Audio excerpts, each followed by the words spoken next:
कल की एक रहस्य। कल की कौन है, किस रूप किस वेशभूषा में है। कल की एक दैवीय ऊर्जा है जिसका जेंडर से कोई लेना देना नहीं है।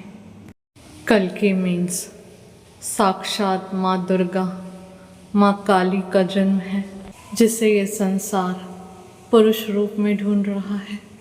वो कल की पुरुष नहीं, एक स्त्री है। द राइज ऑफ माँ दुर्गा। इस संसार में साक्षात उस महाशक्ति महाकाली माँ दुर्गा पराशक्ति का उदय हो रहा है। जिस तरह से असुर महिषासुर और रक्त बीज के वध के लिए त्रिदेव और अन्य देवों की शक्तियों को इकट्ठा करके माँ दुर्गा का जन्म हुआ, ठीक इसी तरह कलयुग और कलयुगी असुरों के पाप, अन्याय, अधर्म का विनाश करने के लिए साक्षात माँ दुर्गा, माँ काली ने अवतार लिया है। और इस बार त्रिदेव और अन्य देवताओं की शक्तियाँ इकट्ठी नहीं हुई हैं, बल्कि माँ दुर्गा की ऊर्जा में इस ब्रह्मांड के सभी देवी देवताओं त्रिदेव की ऊर्जा समाहित हुई है। माँ दुर्गा ही कल की है, माँ दुर्गा ही काली है, और माँ दुर्गा ही महाकाल है, और माँ दुर्गा ही विष्णु। समस्त ब्रह्मांड के सभी देवी देवताओं की ऊर्जा एक शरीर में एक साथ हैं और एक साथ कार्य कर रही हैं। और इसीलिए कल्कि की ऊर्जा जो दुर्गा रूप में, माँ महाकाली रूप में एक स्त्री शरीर में है, जो इस संसार में मल्टीपल कैरेक्टर प्ले करेगी, जो डिस्ट्रक्टर भी है और क्रिएटर भी, जो वॉरियर भी है और सेवियर भी, जो लीडर भी है और हीलर भी, जो टीचर भी है और गाइड भी। एक फीमेल बॉडी में बैलेंस्ड अर्धनारीश्वर ऊर्जा, शिव और शक्ति की, राम और सीता की, कृष्ण और राधा की, इस संपूर्ण ब्रह्मांड की शक्तियाँ और सभी देवी देवताओं की ऊर्जा का वास एक स्त्री रूप में, स्त्री शरीर के अंदर समाहित है। जिस शरीर को परमात्मा ने इस संसार में साकार रूप में अवतरित होने, समस्त संसार के कल्याण हेतु माध्यम रूप में चुना है। फीमेल बॉडी जिसमें मस्कुलाइन और फेमिनाइन एनर्जी बैलेंस्ड है। दुर्गा, महाकाल, महाकाली या कल्कि, जो इस संपूर्ण संसार की नारी रूप में चक्रवर्ती सम्राट है। संपूर्ण संसार के चारों दिशाओं का अधिकार जिसके हाथ में है।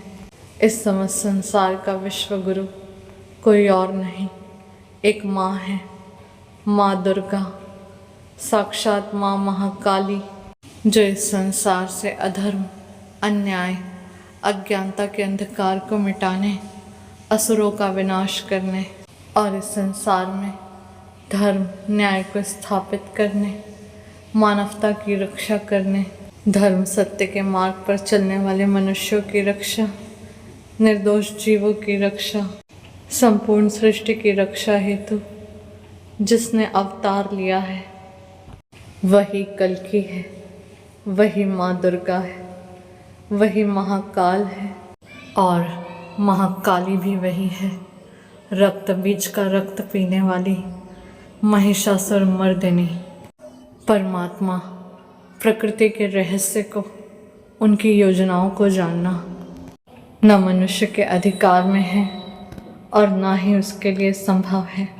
मनुष्य जाति को जितना मैसेज, जितनी जानकारी जानने की ज़रूरत है, तो प्रकृति सदियों पहले से वो मैसेजेस मनुष्य तक पहुंचाती आ रही है। साथ ही अपने कर्म को संभालने की वार्निंग भी। बट मनुष्य पाप पे पाप कर्म करके कल्कि की राह देख रहा है कि वो आकर उसे पाप बंधनों से मुक्त करेंगे। जिन्होंने भी पाप कर्म किया है उनके लिए केवल और केवल कल्कि का न्याय है। और जो धर्म, ज्ञान, सत्य और न्याय की यात्रा पे है, उनके लिए मुक्ति और मोक्ष के द्वार हैं। मनुष्य इस संसार में कल्कि को जिस वेशभूषा, चमत्कारों और चिन्हों के माध्यम से ढूंढ रहा है, तो वो कल्कि को सामने पाकर भी उसे पहचान नहीं पाएगा। जो मनुष्य कल्कि की ऊर्जा से जुड़े हैं वही कल्कि को पहचान पाएंगे। जो मनुष्य माया में लिप्त है उसकी इंद्रियां कल्कि तक नहीं पहुंच पाएगी, क्योंकि मनुष्य के अपने लिमिट्स हैं। मनुष्य अपने इंद्रियों के आधार पर, अपने बुद्धि के आधार पर, अपने ज्ञान के आधार पर जितना सोच सकता है, समझ सकता है, जितना देख सकता है, उसके लिए उतना ही सत्य है। बट कल्कि तक पहुंचने का स्रोत उसकी ऊर्जा, उसकी चेतना है, और वही मनुष्य उसे अपनी इंद्रियों से कल्कि को ढूंढ रहा है। कभी उसके वेशभूषा से, कभी उसके द्वारा किए गए चमत्कारों से, और कभी उसके शरीर के चिन्हों से। बट मनुष्यों की सोच जहाँ पर ख़त्म होती है और जहाँ तक मनुष्यों की सोच पहुँच भी नहीं सकती, वहाँ से उस परमात्मा का खेल शुरू होता है। हर युग में जब भी इस संसार को अवतारों की ज़रूरत पड़ी, महापुरुषों की ज़रूरत पड़ी, तब तब परमात्मा ने इस संसार में ज्ञान के प्रकाश की स्थापना की। फिर वो ज्ञान अवतारों के माध्यम से हो, महापुरुषों के माध्यम से हो, वेद, पुराण, भागवत गीता, कुरान या बाइबल के माध्यम से हो, गुरु ग्रंथ के माध्यम से हो। और इस संसार में जब भी अवतारों और महापुरुषों का जन्म हुआ है, तब तब ये संसार उन्हें पहचान नहीं पाया। तब तब उस युग में किसी ने उनका साथ दिया और कोई उनके विरुद्ध खड़ा रहा। किसी ने षड्यंत्र किया तो किसी ने अपमान और अनादर। कभी तो श्री राम को वनवास मिला और कहीं तो श्री कृष्ण के जन्म के साथ उनके लिए किए गए मृत्यु के षड्यंत्र। कहीं तो जीसस को कील मारकर कांटों का ताज पहनाया गया, और कहीं तो करबला के मैदान में इमाम हुसैन और उनके कुनबे से ली गई उनकी शहादत। इस संसार में जन्मे हर एक अवतार और महापुरुषों ने इस संसार में रहकर दुख सहा, कष्ट सहा, कुर्बानियाँ दी, फिर भी हमेशा मानव जाति को धर्म, सत्य, न्याय और मानवता के रास्ते पे चलने का ही पाठ पढ़ाया। आज मनुष्य कल्कि को ज्ञान में नहीं, वेशभूषा में ढूंढ रहा है, चमत्कारों और आडंबरों में ढूंढ रहा है, शरीर के निशानों में ढूंढ रहा है। हर युग में जन्मे अवतारों और महापुरुषों की वेशभूषा उसी समय की साधारण वेशभूषा रही है। किसी ने भी उस समय से हटकर कोई अलग से स्वांग नहीं रचा, कोई अलग से वेशभूषा या आडंबर को धारण नहीं किया। जैसे दूसरे आम इंसान कपड़े पहनते थे, जिस तरह से रहते थे, जिस तरह से खाते थे, जो सुख दुख वो महसूस करते थे, बस उसी तरह से हर अवतार और हर महापुरुष ने इस पृथ्वी, इस संसार में जब तक रहे तो अपने जीवन को साधारण रूप से ही जिया।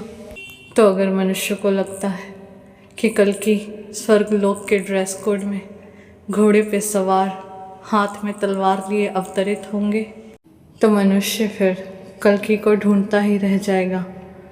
क्योंकि कल्कि तो आज के साधारण मनुष्यों की तरह ही साधारण जीवन जी रहे हैं, उसी तरह पहन रहे हैं, उसी तरह खा रहे हैं। इस कलयुगी समय में सबके बीच रहकर चारों तरफ हो रहे पाप, अधर्म, अत्याचार, अन्याय और अज्ञानता के अंधकार से भली भांति परिचित हैं। वो इस संसार में चारों तरफ चल रहे माया, स्वार्थ और इंद्रियों के खेल को अपनी आँखों से देख रहे हैं, क्योंकि रात्रि के समय के पूर्ण होने के बाद ही सूर्य का उदय होता है। और अब बस रात के घने अंधकार के अंत का समय हो चुका है, और वहीं रात के अंत के बाद नई सुबह के सूर्य का उदय होता है। तो बस इस समस्त संसार पे छाए अज्ञानता के अंधकार का अंत साक्षात माँ दुर्गा के उदय के रूप में ज्ञान के सूर्य का उदय हो रहा है, जिस ज्ञान के प्रकाश में हर मनुष्य अपने कर्मों का आकलन, अपने पाप पुण्य का बोध और धर्म और अधर्म के बीच के अंतर को भली भांति देख और समझ पाएंगे। साथ ही शुरू होता है उस परम शक्ति पराशक्ति का न्याय, संपूर्ण संसार के डिस्ट्रक्शन और न्यू क्रिएशन के रूप में। मीन्स इस संसार के हर बुराई, अधर्म, अज्ञानता के अंत और इस संसार के नए धर्म, सत्य, न्याय और मानवता के रूप में नए युग का आरंभ, सतयुग का आरंभ। मीन्स अब कहानी शुरू होती है कलयुग के अंत की, जहाँ पर पापियों को अपने पाप कर्म के फल को भोगना होगा। प्रकृति को दिए कष्ट को, हर निर्दोष जीव को दिए कष्ट को भोगना होगा। इस संसार में अब तांडव है, हर बुराई का अंत है। अब सारा संसार तैयार रहे, क्योंकि अब इस संसार का आमना सामना साक्षात उस महाशक्ति, आदि शक्ति, पराशक्ति माँ दुर्गा, माँ काली से है। कल्कि का शरीर फीमेल बॉडी शक्ति रूप में है, और वहीं उसके अंदर कार्य कर रही ऊर्जा मस्कुलाइन शिव रूप में, साक्षात महाकाल रूप में है। तो इस संसार में शक्ति का उदय हो रहा है, माँ दुर्गा, माँ काली का उदय हो रहा है इस संसार के अब तक के सबसे बड़े इतिहास को रचने के लिए। एंटायर वर्ल्ड बी रेडी, माँ दुर्गा इज राइजिंग।